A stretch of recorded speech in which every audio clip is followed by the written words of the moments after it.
ഞാൻ രണ്ടെണ്ണം അടിച്ചില്ലെങ്കിൽ എനിക്ക് ഉറക്കം വരില്ല എന്നോട്. എനിക്ക് അയാളെ ഉയിന്റെ ഉള്ളിൽ നിന്ന് മന്തി പറഞ്ഞൊരു സാധനം വാങ്ങിയരാന്ന് പറച്ചിൽ തുടങ്ങിട്ടേ കൊറേ ദിവസമായി. ഇവര് പണിയൊന്നും എടുക്കണില്ല. ഇതുപോലെയല്ല പണി എടുക്കാത്തത്. ഇജാണ് ബലിയും കൂടി നാസാക്കണേ.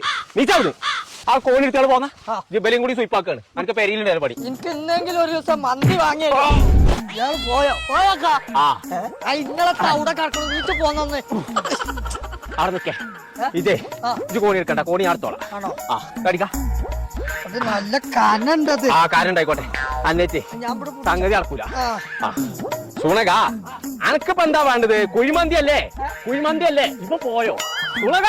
അനക്കിന്ന് കുഴിമന്തി ഇപ്പൊ എവിടെ? ഇപ്പൊ ജിന്ന അടച്ച തമ്പുരാന്. സുണക എവിടക്കാ ജനക്കിടക്ക് പോണ്ട്? അന്നൊന്ന് പെരിന്തൽമണ്ണ ഫുഡങ്ങാടി കൊണ്ടുപോകും. ജമർ മന്തിക്കാണ് കൊണ്ടുപോകാൻ. ചമ്മന്തി ഒക്കെ തിന്ന എങ്ങനെ സമ്മന്തി അല്ല, ജമർ മന്തി പറഞ്ഞൊരു ഹോട്ടലുണ്ട്. ആ കുഴിമന്തിന്റെ അയക്കാൾ കൊണ്ടുപോകുന്നു. പോട്ടെ. ആ ഞമ്മളേ ഇജായിന്ന് വിട്ട ഇത് വിട്ട ഞാൻ എടുത്തോളാം. ആ മാറിക്കവിടുന്ന്. ആ കോണി ഞാൻ കൊണ്ടുപോയിക്കോളാം. എനിക്കിന്നേ മന്തിന്റെ പീറ കെടുത്തുന്ന ദിവസമാണ് ഞാൻ.